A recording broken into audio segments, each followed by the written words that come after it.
everyone. We are the Group 5 and today we will be discussing about the religion as resources for peace. And here we have the reporters. We have Arcenal Nikki Sara, Cabarce Curl, Dela Torre Jennifer Saturday, Odto Anna Marie, Racho Mary Grace, and lastly, me, Violeta Eliza Ashley. So for our objectives, first we have identify the 5 major spiritual and faith traditions in Southeast Asian region. Second, recognize the role of religion as resources for peace. And lastly, demonstrate an ability to understand the spiritual and faith traditions encountered. So for our coverage, we have first the definition of terms. Next, we will be talking about the introduction to religion as resources for peace. Then the 5 major spiritual and faith traditions in Southeast Asian region. Then the golden rule in different faiths, the conclusion, and lastly, we have the reference. So definition of terms. First, we have the religion. So what is a religion? This is very common to us. We all have been born to having religion, especially here in the Philippines. We are very focused in a certain religion. We have the Roman Catholic, although there are also other religions here, but in our country we have Catholic. So what is a religion? So this is a human being's relation to that which they regard as holy, sacred, absolute, spiritual, divine, or worthy of a special reverence. So we have a relationship with a spiritual beings, and it is the service and worship of God or the supernatural. We believe that there is something that is more superior than human beings, and that is why we believe that there is God or the supernatural, and we believe that they are the ones that created us here and the one who created the world and made everything possible. Next is we have peace.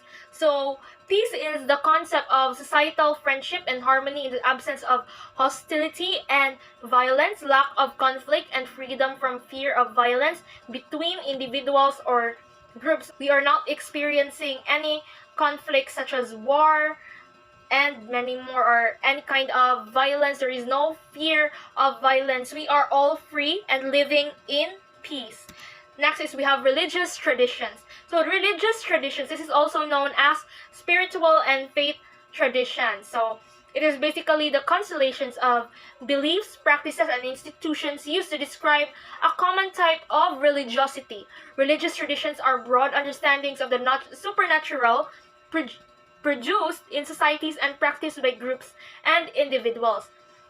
So basically, religious traditions is about what we are practicing in our religions, our beliefs, and the church itself. It is part of the religious traditions. And because we are believing something, we have these practices of worshiping deities and gods. And an example of religious traditions is the Catholic. So as a Catholic, we make or do the sign of the cross before we proceed with the prayer. And that is what we call as religious traditions. So now let's proceed with religion as resources for peace, which is the introduction. The world's major spiritual and faith traditions inspire and motivate people to embrace peace as a mission. So it is like the religious traditions, they are promoting peace, and it is their goal to promote peace and share values to each one of us so that we all live in peace. And the religious believers have gone to war and committed acts of violence in the name of their faith. And the conflicts were actually rooted not in matters of faith or even of religions, but in conflicting claims to social and political and economic goals. So basically, the root or the cause of conflicts is not because of an individual's faith or because of his religion, because religion is promoting peace. So where did conflicts come from? So they are the cause of social and political as well as economic goals. The original teachings of spiritual and faith traditions indicates that they are essentially wellsprings and resources for peace. So there it shows that the original teachings that is being taught from way back then until now in each religion is showing that they are teaching or promoting peace. They are like causes of what made peace possible in the current generation. And we now seek the common ground of shared values among the diverse faiths to show that despite the diversity, we are one humanity with the same fundamental aspirations for mutual respect and acceptance and for living together in peace. So this means that despite that we are all different, each one of us, we are different, we have different beliefs, and we have different perspectives in life, but despite the diversity of our beliefs and practices, especially in religion, is we are all sharing the same kinds of values. And because we are all just humans, we are one humanity, and we are all aspiring for mutual respect, acceptance, and for living together in peace. We just want to live in harmony, no conflicts or whatsoever. So that is why, despite the different beliefs, they are all promoting peace, and we share the same values to be compassionate, to show love to one another. And our spiritual faith and traditions can serve as resources for peace. And we only need to rediscover the principles that they teach and recognize that they all have a common goal, which is to seek peace and the well-being of all. And for the next reporter, we have Girl Cabarce. So, good evening, everyone. I am Carl Cabarce, and I'll be talking about Christianity. The Christian story begins with the song of the angels to the shepherd when Jesus was born. Glory to God in the highest, and upon the earth peace, by Luke 2:14. Thus, from its inception, Christianity contained a concern for peace on earth. George, 1987. George continues to explain that we can identify three elements in Jesus' approach to peace. Christianity began in Judea in the present-day Middle East. Jews there told prophecies about a Messiah who would remove the Romans and restore the kingdom of David. What we know about Jesus' life and his birth around 6 BCE comes from the four Gospels. So we have three elements in Jesus' approach to peace. So first, we have rejection of violence. Jesus was born as a displaced person in a country under Roman occupation, but he refused to join the Zealots in their guerrilla war against the Romans, just as he refused to join the Romans in their oppression of the Jews. He instructed his disciples during his arrest in the Garden of Gethsemane not to take the sword. All who take the sword die by the sword, by Matthew 26:51-52. So from the word itself, guys, nga, rejection of violence. So mauni siya ang usa sa pamaagi ni Jesus for peace is to reject the violence. So na yung mga violence nga iyang nakita, gi-invite siya to oppose or to have the oppression, pero wala siya ni dayon or wala niya gi-pursue, wala siya ni kuyog, because he believes that all who take the sword die by the sword. So the second one, we have the love and reconciliation rather than retaliation. So love of neighbor, the other is the part of the Christian message and is considered Jesus' most important commandment. Love one another. By this love, it will be known that they are his disciples, by John 13:34. He intended his commandment of love to include enemies. Love your enemies, do good to those who hate you, bless those who curse you, and pray for those who maltreat you. Matthew 5:43-44. So, ang inyong, as you can see, guys, nakanimingon nga, love your enemies. So, usa siya sa kuha ni Jesus for peace nga, love and reconciliation with Judah kuno. We can have loved, and if masakitan ta, if gipasakitan ta sa mga tao, or naatay na yung mga tao nga naglagot sa tua, we should love them, di ba? We should love them katong mga gipasakitan tag storya, gipasakitan ta physically, emotionally, and mentally, spiritually, dapat ato silang higugmaon. Jesus set aside the traditional Italians or an eye for an eye in favor of a loving and a compassionate response. In Romans 12:17-21, it is said, "Never repay injury with injury. Avenge not yourself, vengeance belongs to me. I will recompense, says the Lord. But if your enemy is hungry, feed him. If you thirst, give him to drink, but not overcome by evil, but overcome evil with good." The aim of such non-retaliatory love is reconciliation. So, mo ni siya ang part, guys, nga makig-reconciliate ta sa atong usar sa atong mga enemies nato. So, naay mga sayings kung sa Bisaya pa, kung labayan tag bato, labayan nato upan. That means nga, if pasakitan ta sa mga tao, dapat ato silang buhatag maayo. Our way of taking revenge is good thing, or ang pagkamaayo nato sa atong sa mga tao nga naay kalagot sa atua. So next we have number 3, use of transforming initiatives. Christians are called to actively engage in peacemaking. In Jesus' sermon on the Mount, he said, "Blessed are the peacemakers, for they shall be called the children of God." By Matthew 5:9. Jesus told his disciples to respond to violence by taking unexpected, surprising initiatives. When a person strikes you on the right cheek, turn and offer him the other. Should anyone make you walk a mile with him, go with him 2 miles. By Matthew 5:39 to 41. This teaching is not merely about not doing something.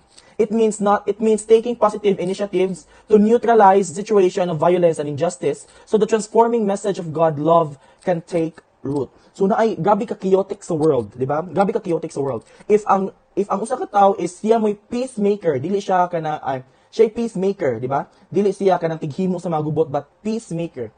Usa siya sa anak sa Ginoo if he had that kind of thinking to initiate or to have initiatives to create peace, not just in the places nga asa sila na belong, but also in the home.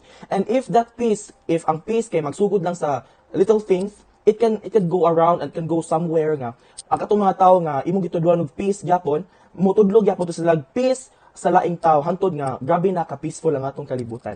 So we have Christian teaching in 4 practical steps relevant to our contemporary times. So first we have affirm the valid interest of your enemies and pray for them. So prayer for your enemies is one of the deepest forms of love, because it means that you have to really want that something good happen to them.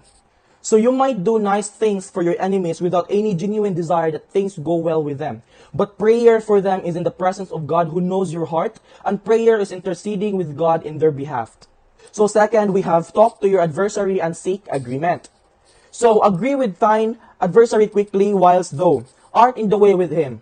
Lest at any time the adversary deliver thee to the judge, and the judge deliver thee to the officer, to those who cast into prison. So this means that kanang imo jud kunong tabian, makitabi ka sa imuhang isig ka tawo, katong mga enemies nimo or katong mga ang adversary nimo, dapat makitabi ka nila, because in that way you can say nga there's goodness in them, and then therefore if you see nga there's something in him or sa kanang tao, di na ka maka-judge, di ba? We cannot judge easily the person the way he does, but kanang we can judge him kung unsa jud naasud siyang kasing-kasing. So the third part of Christian teaching in practical steps relevant to our contemporary times is the associate with the powerless who need justice, okay? So this one gani guys, diri nga part is kanang makik-associate ka ba, makighalubilo ka sa mga tao nga paminaw nimo kanang they're powerless, di ba? There are people who need justice, di ba? So usa siya sa contemporary times na to nga you can talk to them and seek for kuan gani kanang you can ask if what they need, di ba? You can seek of the needs of the people nga mas nagkinahanglan gid ato, and therefore ikaw mismo maka-learn ka nga you need to do something for your own also and for the other people.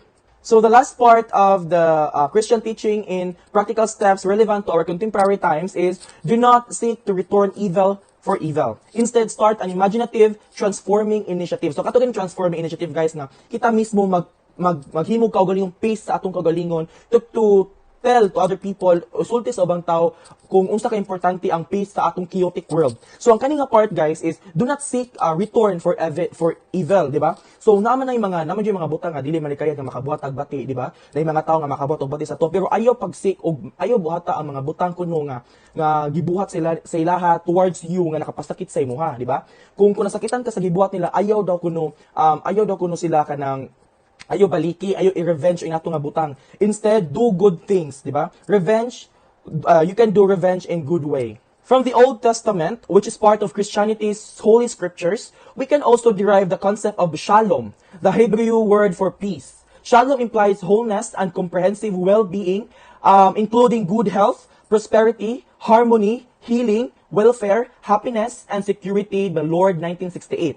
It also means that absence of war. I will break bow and sword and weapons of war and sweep them off the earth, so that the living creatures may lie down without fears. So ang kanina dali nga pasabot guys, ang shalom kuno is mo siya ang meaning sa shalom is implies wholeness and comprehensive well-being, mo siya ang peace. So ang according sa kaninga statement, makakuha ka ng peace if you have good health, prosperity, di ba? Na harmony or healing or happiness. Grabe ka important sa happiness. Di ba? If naa na sila nga kanang aspects sa mong kagalingon, that means na mga peace. Na-achieve na nimo ang word nga peace. And then, state there that I will break bow and sword and weapons of war and sweep them off of the earth so that the living creatures may lie down without the fear. So kung naagyapon kuno ang katong mga sword, ang mga weapons to use in wars, dili kuno peaceful, dili kuno mahimutang ang mga tao, dili kuno ma-achieve sa mga tao ang peace. So next, however, peace is not simply the absence of war. The prophets envision it is the reality where weapons give way to implements of peace. They shall beat their sword into plowshares and their spears into pruning hooks. One nation shall not raise the sword against another, nor shall they train for war again, by Isaiah 2:4. Peace is also envisioned as intimately connected to justice. Justice and peace shall kiss. Psalm 85:11. Justice will bring about peace, will produce calm and security. Isaiah 32:17.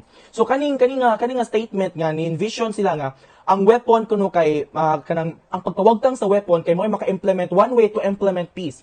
So na statement dagi that they shall beat their swords into plowshares and their spears into pouring hooks. And anay dagi nakabutang nation shall not raise the swords again. Ang pasabot na guys, dapat wala na jud siya war. Therefore, if no war will be created, if wala na yung mga wars, there's peace. Peace in the nation, di ba? Peace in that certain places. And also, peace is not just about sweeping all those swords and iwagtang ang mga swords or ang mga weapons. But peace is also connected to the word justice. Diba? Kung naay mga justice, kung naay security, all people are equal. All people has the opportunity to achieve equity and equality. Therefore, naay peace, diba? Peaceful ang ubang tao because if there's because there's unjust and kanang di fair ba unfair nga treatment towards each other, ang ubang tao makahuna-huna sila to do something bad. That is why there's a war there's a war being implemented or naay nahitabo nga war. Not just nga magamit kag sword but war against each other nga makahuna na sila bati nga mubuhaton sila ani because unfair and unjust ang kalibutan. So another fundamental peace-related teaching of Christianity is that which relates to the worth of humans, diba? Worth of humans. Genesis 1:26-28 of the Old Testament says, God created human in His image and likeness. In the New Testament, we find Jesus saying, do for others what you want them to do for you. And this is the meaning of the law of Moses and of the teachings of the prophets by Matthew 7:12. And I have come in order that you may have life in all its fullness. John 10:10. So napasabot siya guys nga kanina kita sayings gani nga kung gusto ka nga buhaton sa tao nimo ang usa ka butang dapat imo sang ibuhat sa ilaha, di ba? Nasa sayings sad nga do not do unto others if you don't want others to do unto you, di ba? So nay mga butang nga if dili ka ganahan nga buhaton sa ubang tao towards you, if masakitan ka, if that thing may hurt you, di ba? Ang ibuhat sa mga tao kay nasakitan ka. Therefore ayo sad buhata sa ilaha because masakitan man sila because they are all human. Di ba namin nakabutang worth of humans. Therefore, maka-feel sila, masakitan sila, and mo na siya gihimo ta sa Ginoo by His likeness and His image. Na naka-state diri that I have come in orders that you may have life in its fullness. So, gitagaan ta kinabuhi, di ba? Jesus gave us life so that we can experience a beautiful life and challenging life. But we need to experience life in the fullness. Good day everyone, I am Mary Grace D. Racho, and as for my topic, I am going to discuss about Islam. The root of the word Islam is Silm, which means peace with God and other human beings. A Muslim is the one who submits to God's will. The objective of this submission is not so much with personal salvation of the individual believer, but the successful execution of the divine plan and the implementation of just and harmonious social order. So Islam has its roots in the Arabic word Silm, which means peace. It is a religion that teaches its followers to strive for peace with God and other human beings. And they also believe that the purpose of their submission is to achieve success in this life and the hereafter by following God's guidance and commands. However, the concept of submission in Islam is not just about personal salvation. It also involves working towards the successful execution of the divine plan and the implementation of a just and harmonious social order. So, in other words, Muslims are expected to not only fulfill their individual religious duties, but also to contribute towards building a society that is fair, just, and peaceful. So, this objective is reflected in various teachings and practices of Islam. Next is the 5 obligation of Muslim. So first is a declaration and acceptance of the oneness of God and the prophethood of Muhammad. The great significance of the Tawhid is that if God is one, so is all of his creation. So the declaration of faith in Islam is known as the Shahada. It involves testifying that there is no God but Allah and that Muhammad is his prophet. So this declaration is the foundation of the Islamic faith and is the first step towards becoming a Muslim.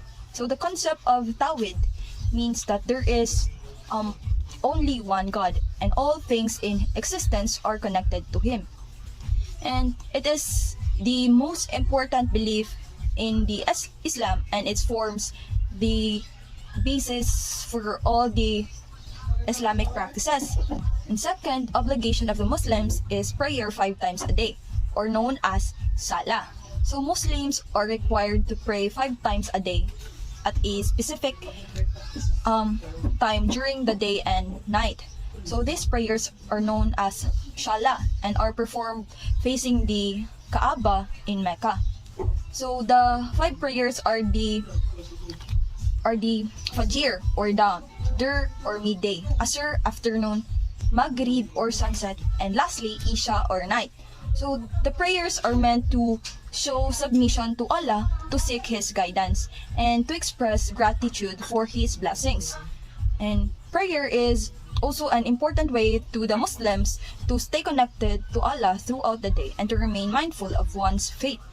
And third obligation of Muslim is that payment of zakat or obligatory charity. So generally 2 and 1/2% of one's wealth annually. So zakah in Islam is a mean to redistribute wealth and to show one's concern for other people.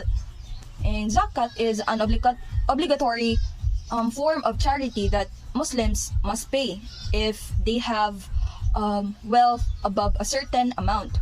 So the amount of zakat is 2.5% of Muslims' wealth and is paid annually. So the purpose of the zakat is to help those in need and to redistribute wealth in the society. And it is also a way for them to show concerns for the less fortunate and to fulfill their obligations towards Allah.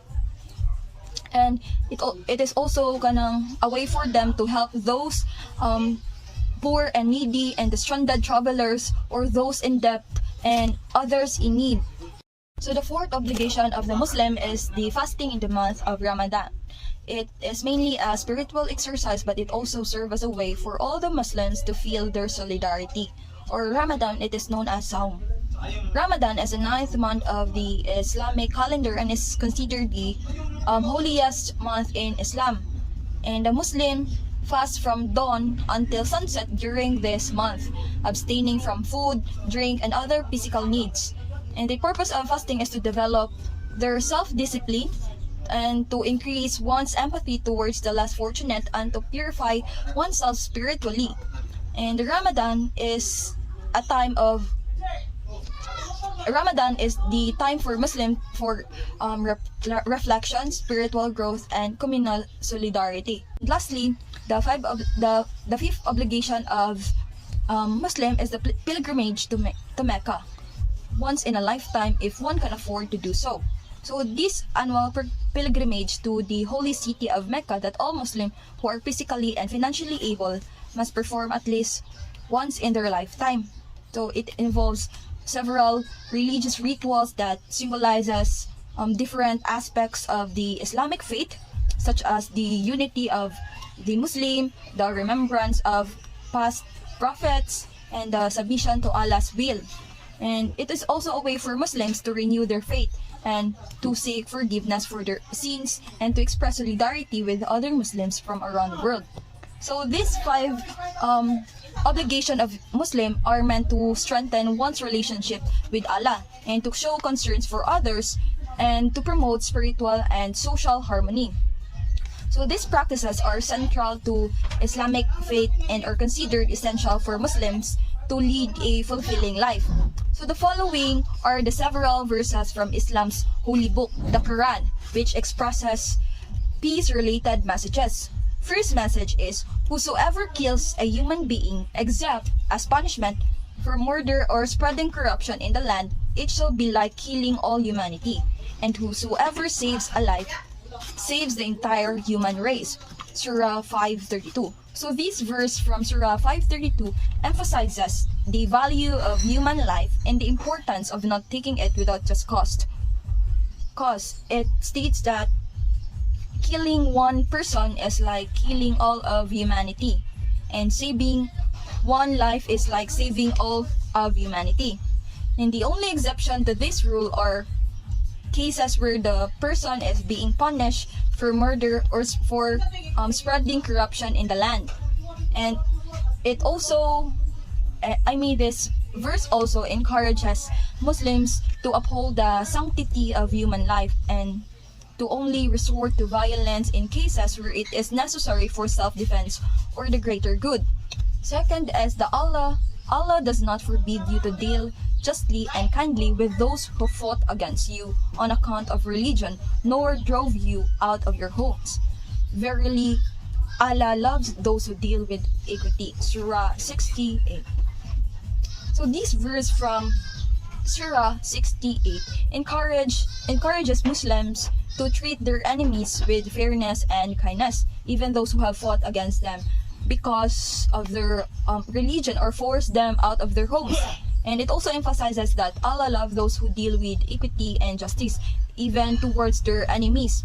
And this verse teaches the Muslims to uphold the principle of fairness and kindness, even in difficult circumstances where they may have been wronged or mistreated. And third is, it is righteousness to believe in God, in the last day, and the angels, and the book, and the messengers, to spend of your substance out of love for Him, for your kind, for orphans, for the needy, for the wayfarer, for those who ask, and for freeing captives, to be steadfast in prayers and practice regular charity. Surah 2:177. So this verse explains that this verse explains what it means to be righteous. It encourages Muslims to have faith in Allah, the last day, the angels, the book, and the messenger. It also encourages them to give those in need, including their kin, orphans, the needy, wayfarer, and those who ask. It also emphasizes the importance of being steadfast in prayer and practice regular teaching. And it also teaches Muslims that righteousness is not just about belief, but also about taking action to help others and make a positive difference in the world. Fourth is, be dutiful and good to parents, and to kindred, and to orphans, and the poor, and speak good to people. So this verse emphasizes the importance of treating family members, orphans, and the poor with kindness and respect. It also encourages Muslims to speak kindly to people and to act in a way that is pleasing to Allah. And it also teaches Muslims to treat others with compassion and to cultivate positive relationship with those around them. And fifth is, O mankind, we have created you male and female, and have made you nations and tribes, that you may know one another, not despise one another. So this verse from Surah 49:13 explains that Allah has created humans as male and female, and has made them into different nations and tribes, so that they may get to know one another and not despise each other. And it is also a way for Muslims to embrace diversity and to seek to understand and appreciate those who are different from themselves. And sixth is, and fight in God's cause against those who wage war against you, but do not commit aggression, for verily God does not love aggressor. So this verse from Surah instructs Muslims to fight in defense of their faith and their community, but not to commit aggression or transgress against others. It also emphasizes that Allah does not love those who are aggressive or unjust, and it teaches the Muslims that violence is only justified in cases of self-defense or the defense of others, and that it must be carried out with restraint and in accordance with the principle of justice and fairness.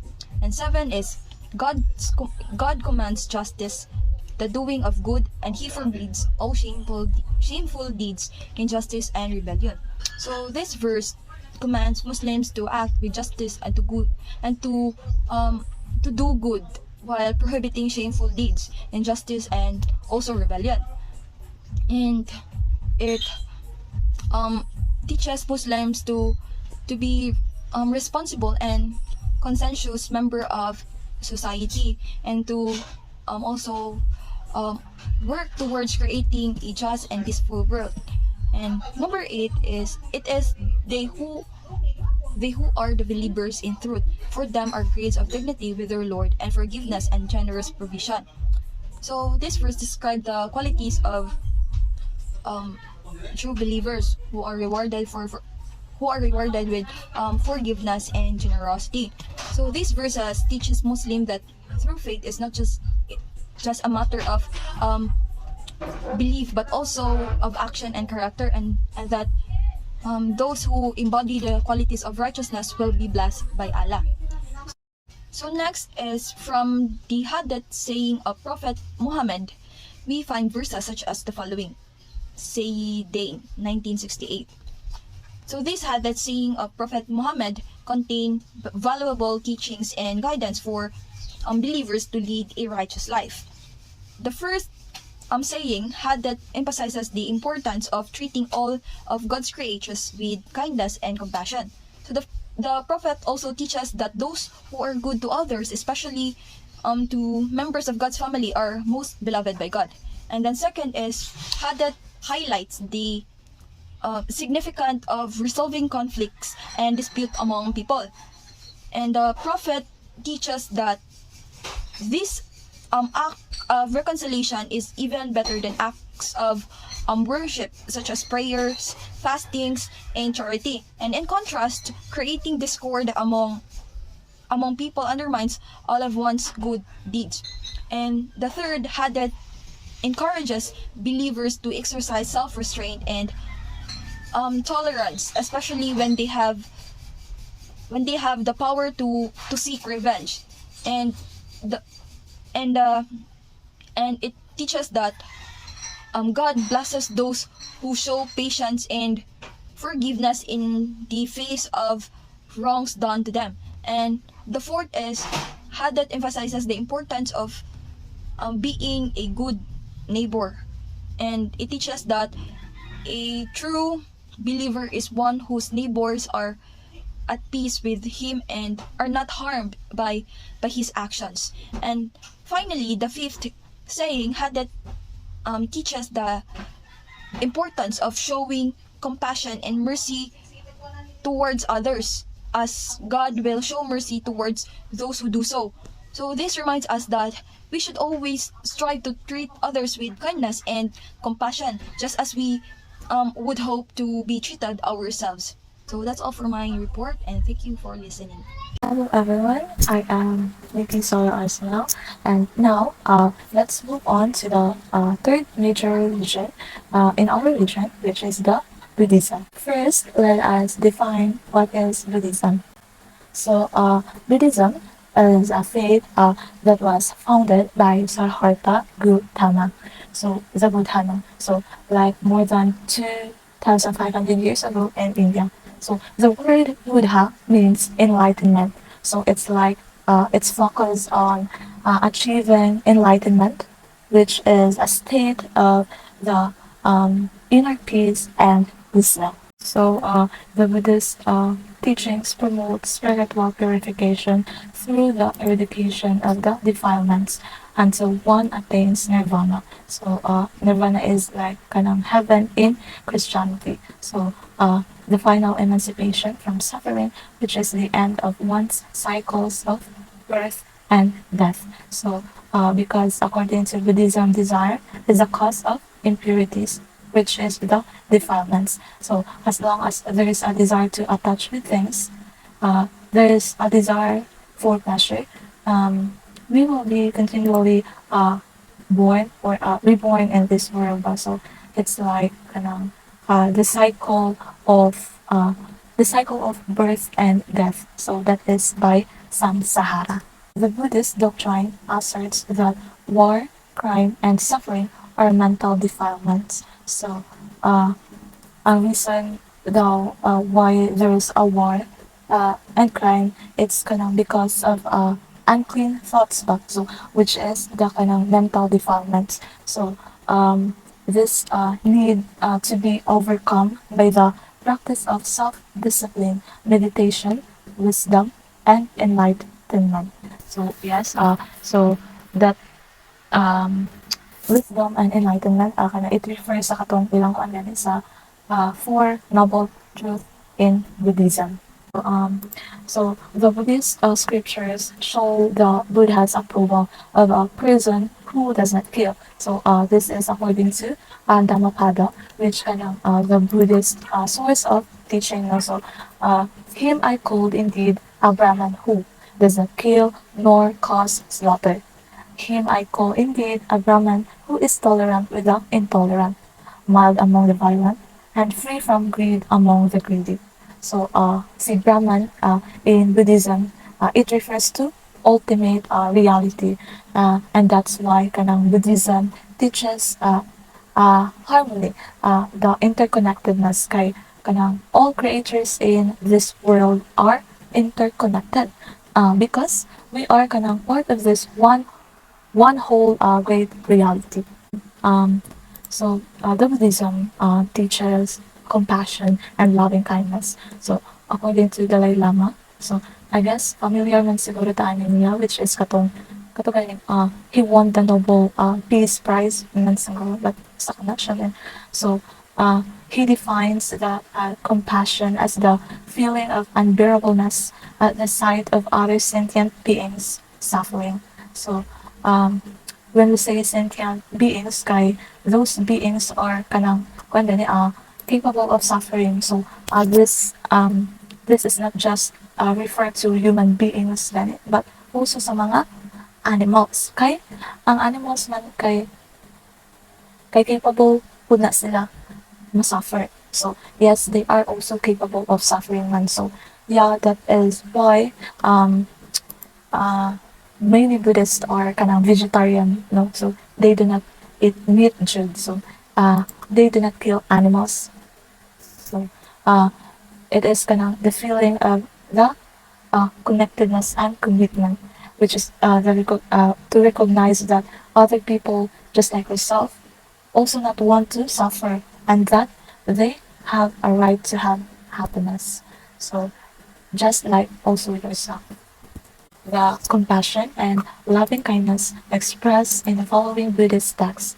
So, according to Samyutta Nikaya, there is a verse that says, "A state that is not pleasant or delightful to me must be so for him also.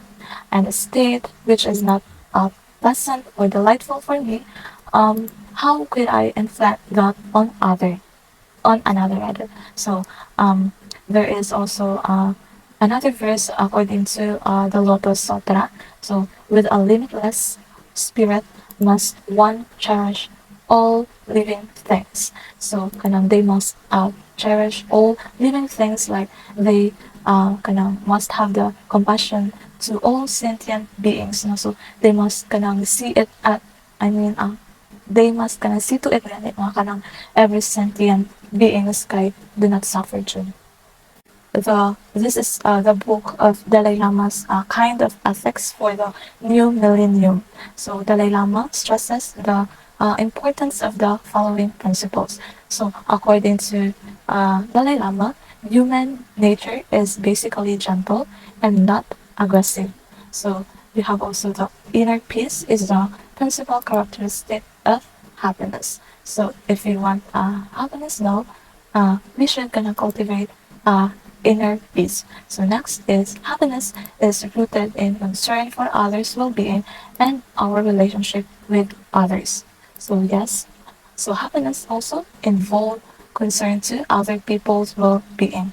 So next, one should be non-harming and should cultivate positive qualities such as generosity and humility. So which is the latter is not the same as lack of self-confidence now. So lastly, we have the negative thoughts and feelings cause unhappiness and suffering. So that is according to Dalai Lama. Buddhists can believe in the law of karma, which reveals the truth of cause and effect.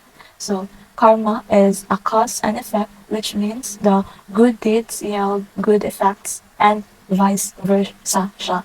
So which is human beings and animals, according to their karma, have to go through an endless cycle of birth and death and maybe reborn in the form of another. So this is according to samsara, no? Their activities, which is the good and bad, have an effect on on themselves and on others also. So as long as we have this desire to live and the desire to attach material things, it's like we will be continually reborn ba ma-dead ta but ma-reborn na jud siya punta ba kay there is the attachment na I desire ba kay ang goal is to kuan gani to detach ourselves from this world. So, according to Buddhism, materialistic enslavement, selfishness, and greed are the sources of all injustice, and therefore teaches people to give more, take less. So, give more but take less. So, which is to live a simple life and free themselves from attachments, which are sources of suffering. So the detachments from sources of suffering is the key to happiness. It is the key to peace. So as well as the key to nirvana. So according to Heritage on 1978, the Prince Siddhartha, who later became the Buddha, experienced extremes during his life, the extremes of sensual pleasures, and later of self-mortification. So, Buddha he was the son of the king man, so he had all the things that he wants to, and he enjoyed life for ba, so which is sensual pleasure. But later on daw he realized na something missing in him, and he needs peace. So mao to ni left siya sa palace to search some peace and harmony. Then he thought na finding peace is by living a life of a harmony daw. So mao to he practiced self mortification. So when we say self mortification, it's like you practice strict gani, which is the self-discipline ba. It's like living an ascetic life, like fasting food. So but then the Buddha find out that he could not be happy by being ascetic. So until one day nakarealize siya the way to peace, the way to happiness is to avoid the extreme of sensual pleasure as well as the self-mortification. So he followed the middle path, which he said he was fully liberated and had totally conquered greed, hatred, and illusion. So, moto siya. So, in the middle path, which is the eightfold path bakay, which is to have the positive and peaceful way in one's daily life by which is avoiding the extremes.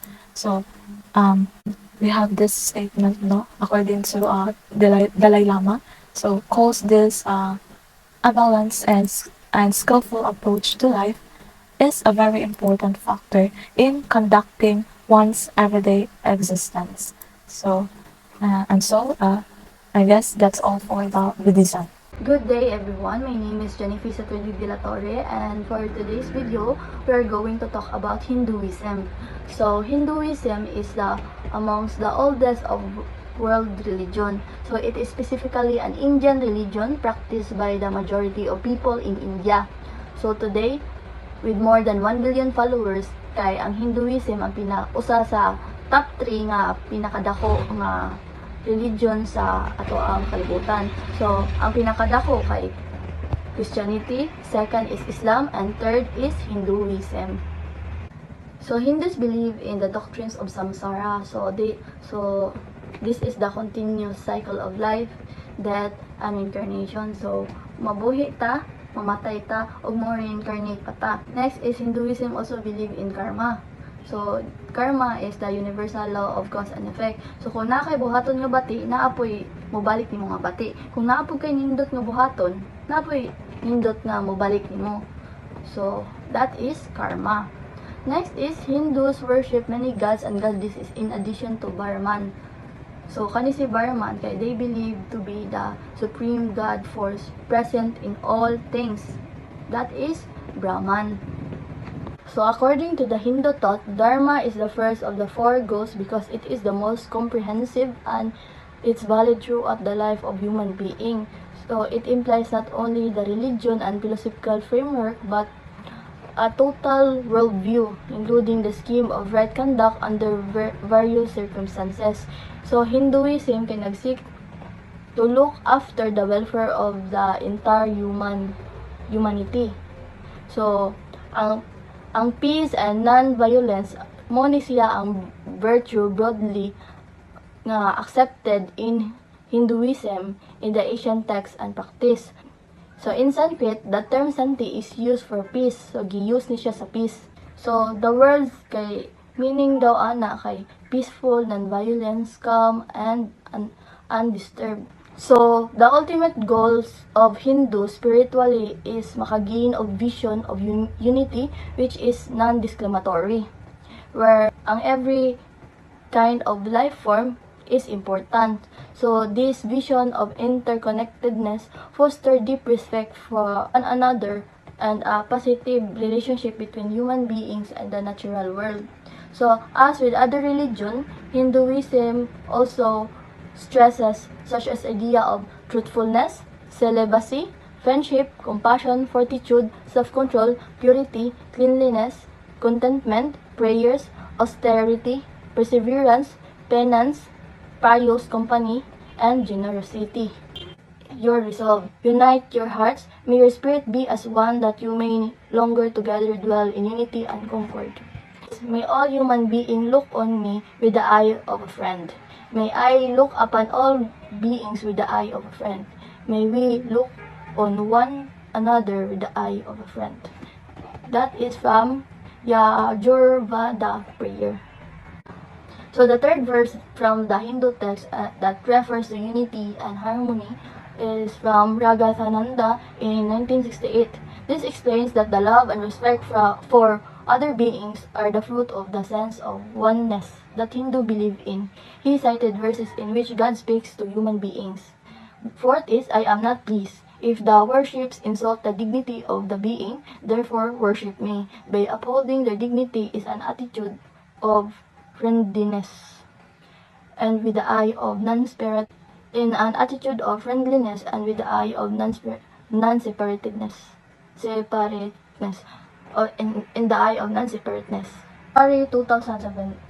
So, diri niya mo ni ang enumerate na some important principle of Hinduism. First is live a moral life with right thought and action. Second is control one's desire and anger. Third is practice ahimsa, which is non-violence or non-injury. Fourth is promote love and compassion as well as justice. Fifth is recognize that each person keeps the fruit of his or her deeds, meaning karma. Sixth is recognize the importance of inner peace and inner transformation as the beginning of peace in the family, society, and in the world. So these are some important principles of Hinduism according to Vashwani. So kani siya ang additional perspective offered by Sharma. First is Hindus are asked to engage in good deeds and beneficial activities, not to conflict pain with careless words and deeds.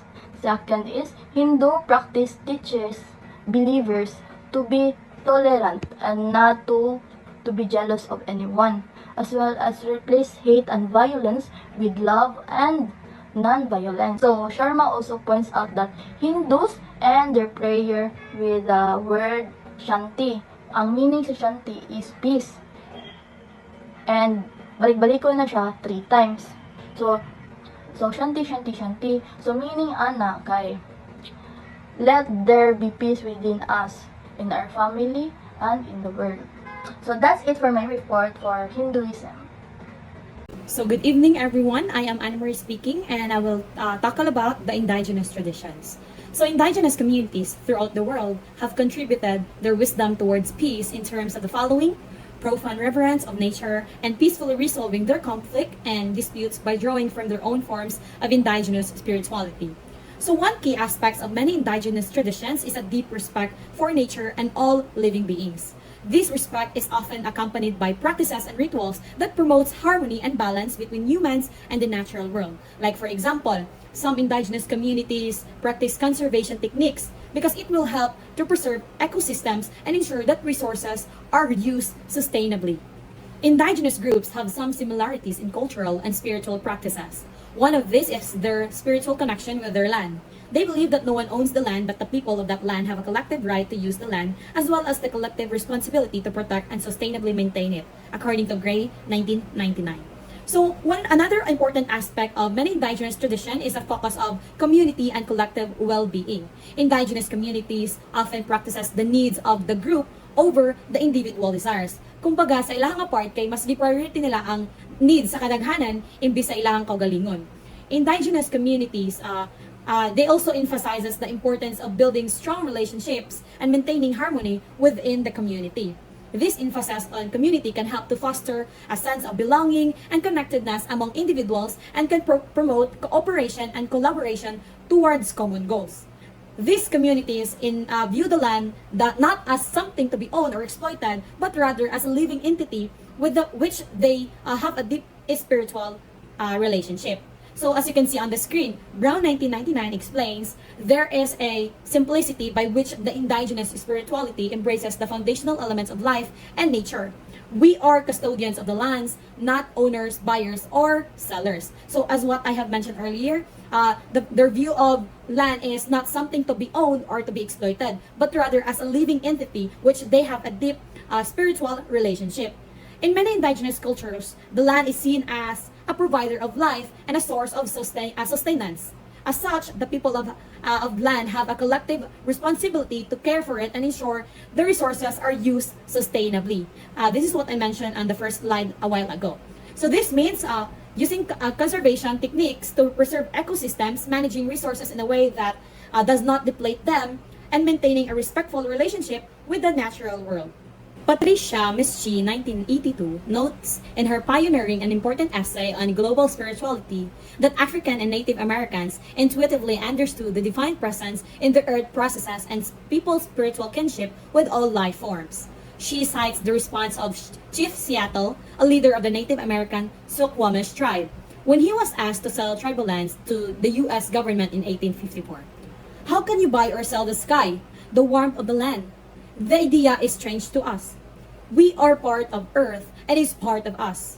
The perfume flowers are our sisters, the deer and the horse, the great eagle, these are our brothers. The rocky grass, the juices in the meadow, the body heat of the pony and man, all belongs to the same family. Whatever befalls the earth, befalls the son of the earth. Man did not weave the web of life. He is merely a strand of it. Whatever he does to the web, he does to himself. So that's what the response of the Chief Seattle. So according to Chief Seattle, nature is not something that can be owned or sold, but rather it is something that humans are a part of and have a responsibility to protect and care for. So the earth and all its inhabitants are seen as the part of the same family, and the actions of one individual or group can have a profound impact on the rest of the family. So therefore, this emphasizes the importance of understanding our connection with nature and taking responsibility for our actions to ensure a sustainable future for all. So at the heart of this perspective is a recognition of the interconnectedness of all things. Indigenous communities understand that humans are not separate from the natural world, but rather a part of it. So as such, they have a deep reverence for the web of life that sustains us all and strive to live in harmony with it. A Manubo, or from Indigenous tribe in Mindanao, Philippines, said, "The land is both our father and mother," according to Mercado 1998. The statement from Mindanao Indigenous tribe members illustrate their deep connection and respect for their land. They view the land not just as a resource to be exploited for economic gain, but as a living entity with its own rights and spirits. They believe that the land is not something to be owned or both, but rather it is a sacred place for that provides sustenance and shelter, and ultimately it becomes the final resting of its people. So in their view, humans are not the masters of the land, but are in fact owned by it. So and therefore, they have a responsibility to take care for it, for its future generations. So this highlights the importance of living with the natural world and recognizing the interdependent relationship between humans and the environment. So the IP's worldview is not the land, that land is sacred, land is life. The report of the World Commission on Environment and Development entitled Our Common Future 1987 recognizes the important contribution of this indigenous worldview in protecting the natural environment. So people's worldview that land is considered sacred and hold great significance in their lives. The idea of land being both their father and mother implies that it is a provider and sustainer, as what I have said earlier. And the people have a respect and responsibility to care for it. So this perspective is different from Westernian view. So lahi sa ilaha, lahi ang mga taga-Westernian, lahi lahang pag-view sa land. So ilang perspective daw kay mas nakita daw nila ang land and nature nga kanang resources gani nga need gamiton para sa human nga benefit. So di ba nakabantay mo na sa lain-lain nga mga kanang indigenous kay naa just kay kanang ilahang way of kanang point of view sa land. So sa kanila daw kay for human benefit daw. So the recognition of this indigenous worldview by the World Commission on Environment and Development suggests that it has important implications for protecting the natural environments and promoting sustainable development. Next, Mona Jackson, 2001, a Maori from the New Zealand, asserts that this common sense of oneness with Mother Earth is a shared trait by the world's indigenous people. So one of the ways in which indigenous people demonstrate their stewardship is through the practice of sharing resources. So for them, the land and its resources are not to be owned or hoarded by individuals or groups, but are to be shared among all members of the community, including the spirits, the deities that they believe inhabit the land. So para nila daw, sa kanisa daw nga point of view kay, ang kanang land kuno kay dili kuno wala kuno nakatag-iyaan na dili sa siya pwede nga kanang tag-iyahon kay para nila daw kay sa tanan daw na nga nabilong ana nga community. So sa ila sad kay tuos la og mga deities, mga spirits. So mas nitudos lang nga ang na dapat daw para sa tanan daw ang land, especially sa katong nag-inhabit sa land. So the practice of sharing extends beyond just material resources, but also includes sharing of knowledge, ideas, and services. By sharing in this way, indigenous people promote a sense of community and interconnectedness that fosters cooperation and mutual support. Another principle or value which appears to be shared by many IPs is that of community-based restorative justice. From interviews of informants from the Cordilleras in northern Luzon, it indicates that a community feels responsible for the transgressions or violations that a member of that particular community has committed, and it will most likely take a community response to repair the damage done by a member of its community. So community-based offenders justice is a form of justice that seeks to repair the harm caused by an offender to the victim and the community as a whole. So this type of justice is rooted in the principle of healing rather than punishment. So in the context of indigenous communities, the community is seen as a collective entity, and thus any wrongdoing committed by a member of the community is considered a transgression against the whole community, not just the individual victim. So instead of relying on a criminal justice system that is based on punishment, sa indigenous communities kay gi-process nila gi-involve nila ang dialogue o negotiation. Masud ilahang pamaagi. So with the aim of repairing the harm that has been caused. So the community members may gather together to discuss the issue and determine the appropriate course of action. So magtapok sila, mag-discuss sila sa issue. Mangita sila og appropriate nga action nga dapat jud kanang dili siya i-punish but rather kanang more on negotiation siya. So this may involve mediation, compensation, or some other form of restitution. So the emphasis is restoring relationships and repairing harm rather than punishing the offender. So nindot sa ilang pamaagi kay dili man nila punishan ang offender, but instead pangitaan nila paagi, storyaan nila kung unsay kanang nindot nga action nga i-take nila. So in the context of the Cordilleras in the northern Luzon, the community's response to transgression committed by a member of the community is a reflection of their belief in the interconnectedness of all things. So the community feels responsible to repair the damage done by one of their members. So this approach to justice is based on the values of community, reconciliation, and restoration, which are deeply rooted in indigenous worldviews. So sa ilahasad, mao na ilahang pamaagi, which is para nila daw kay peaceful daw. Mas maayo man gud ng ingon ana sa ilahang pamaagi, which is kay para nila kay di man sila ganahan nga kanang naay ma-involve nga kanang sakit-sakit gani. So bali lain ilang pamaagi. Mao na to siya ang like ilabaran ni compensation, kanang reconciliation ba nila or mediation nila. So now let's move on to the next slide, which is the golden rule in different faiths. So the first one, we have the Christianity. Whatever you wish that others do to you, do so to them. That is what the law and the prophets are all about. Islam, no one of you is a believer until he desires for his brother that which he desires for himself. But for Buddhism, treat not others in ways you yourself would find hurtful. Hinduism, this is the essence of morality.